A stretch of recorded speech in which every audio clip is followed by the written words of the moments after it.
Desde los albores de la civilización, los seres humanos han buscado orden dentro del caos.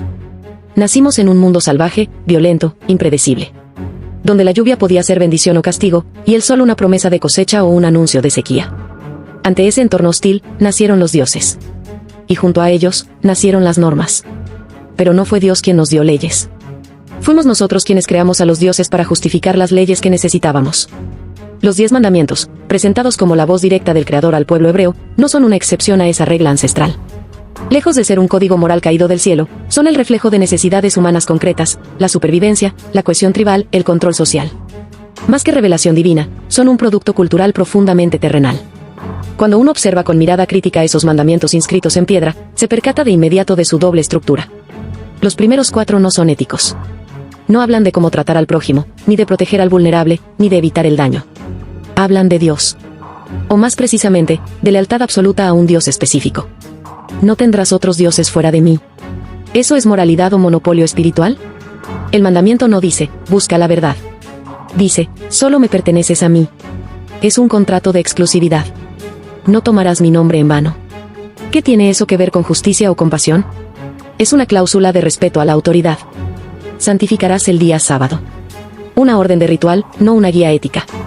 No harás imagen de nada que esté en el cielo ni en la tierra. ¿Prohíbe eso la idolatría o garantiza que ninguna otra figura dispute el poder simbólico del Dios dominante? Estos primeros mandamientos revelan la intención política detrás del relato. Un Dios que pide adoración exclusiva, que prohíbe incluso representarlo, que exige descansos rituales, no está fundando una ética universal. Está consolidando un sistema teocrático. Porque quien controla el calendario, controla el tiempo. Quien prohíbe imágenes, elimina competencia simbólica. Y quien impone su nombre como sagrado, se vuelve incuestionable. Son mandamientos de identidad tribal, de pertenencia, de poder. Los siguientes mandamientos, más relacionados con la convivencia humana, tampoco son revolucionarios. No matarás. No robarás. No cometerás adulterio.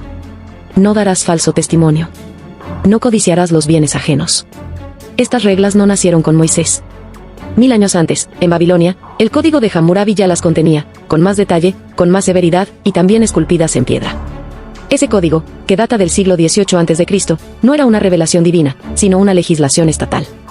Escrito por un rey que deseaba unificar su imperio bajo una misma vara legal.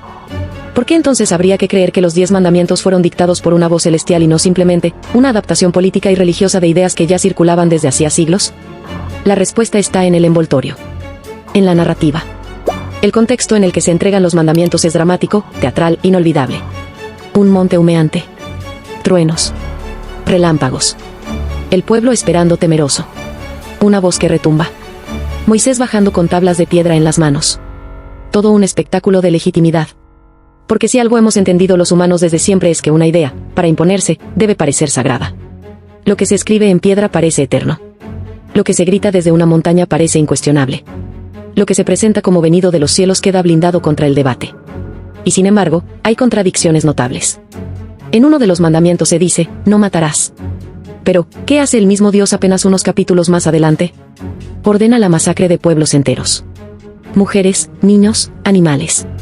La Biblia está plagada de órdenes divinas para exterminar a los enemigos. ¿No es eso matar? ¿O hay un doble estándar según quien lo haga y por qué motivo? Lo mismo con el robo. Dios permite al pueblo hebreo despojar a los egipcios de sus bienes antes de partir. ¿No es eso robo? El propio Yahvé parece no estar sujeto a los mandamientos que impone. Es una moral condicional. Relativa. Tribal. No universal. Más aún, el 10º mandamiento no prohíbe la acción, prohíbe el deseo. ¿No codiciarás? ¿Desde cuándo se legisla la mente? ¿Es posible controlar lo que uno siente o desea? Esta cláusula revela una profunda desconfianza hacia la libertad individual. No basta con controlar lo que haces. Hay que vigilar lo que piensas. Una policía espiritual del deseo. Una invasión a la conciencia. Y entonces surge una pregunta clave. ¿Por qué seguimos considerando estos mandamientos como la base de toda moralidad? ¿Qué los hace superiores a otros códigos antiguos o modernos? ¿Acaso los principios éticos de Confucio, el Dharma hindú, la regla de oro del budismo, no son también guías morales profundas? ¿Por qué no poner en piedra los valores de la Declaración Universal de los Derechos Humanos? Porque no basta con que una idea sea buena. Tiene que estar envuelta en misticismo, tener una firma divina, una amenaza celestial. Solo así logra una obediencia absoluta.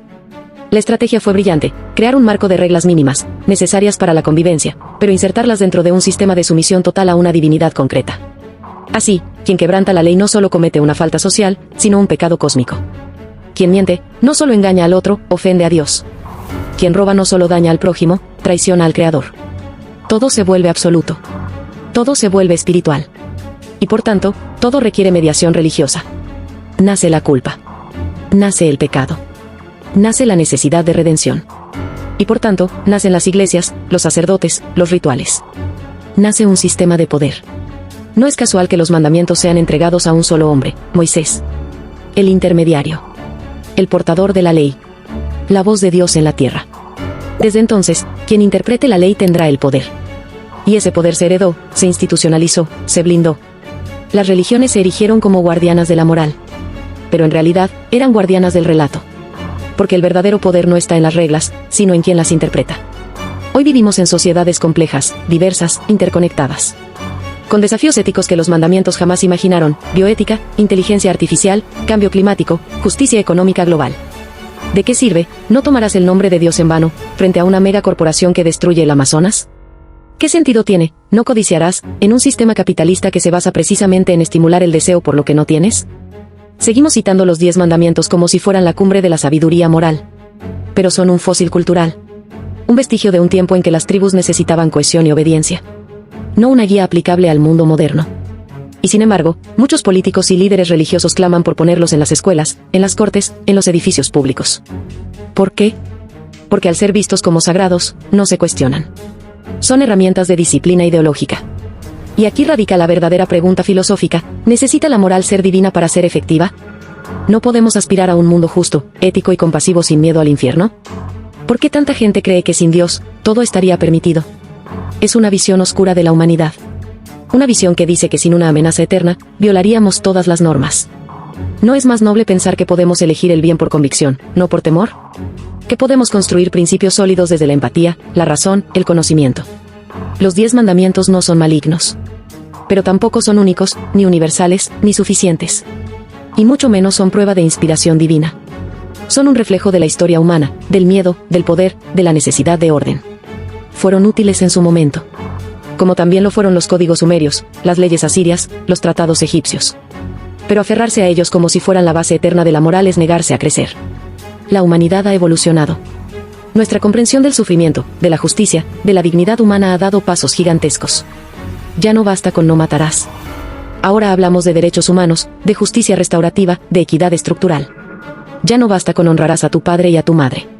Ahora entendemos que no toda familia es justa, que el respeto no puede ser una obligación impuesta, sino un vínculo construido. Es hora de dejar de ver los mandamientos como el techo moral, y verlos como el suelo desde el cual despegar. Como un inicio rudimentario, no como la cima. La verdadera moralidad no necesita ser escrita en piedra. Vive en nuestros actos. En nuestras decisiones diarias. En cómo tratamos al diferente. En cómo cuidamos el planeta. En cómo distribuimos la riqueza. En cómo usamos el conocimiento. Los dioses no bajaron con tablas. Subimos nosotros con preguntas.